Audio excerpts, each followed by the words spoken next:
ఈరోజు దేవుని వాగ్దానము. నేను నీతో చెప్పినది నెరవేర్చు వరకు నిన్ను విడువను.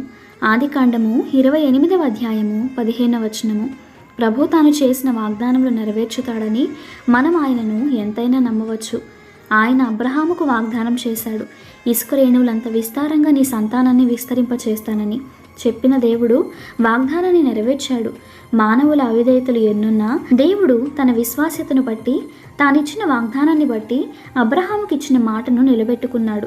ఎన్ని ప్రతికూలతల మధ్యలోనైనా ఆయన మాట నెరవేరక మానదు. కానీ ఆయన తన సమయమందు వాటిని నెరవేర్చుతాడు.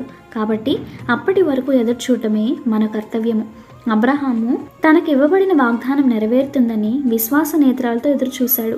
ఆ విశ్వాసమే అతనికి నీతిగా ఎంచబడింది. ఈరోజు దేవుని వాగ్దానములను నువ్వు ఎంతగా నమ్ముతున్నావు?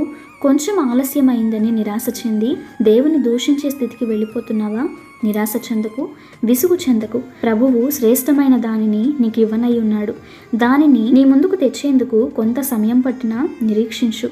మేలైన దాన్ని తప్పక పొందుకుంటావు. ప్రభు కృప మీకు తోడై తన వాగ్దానములు మీ పట్ల నెరవేర్చునుగాక. ఆమేన్.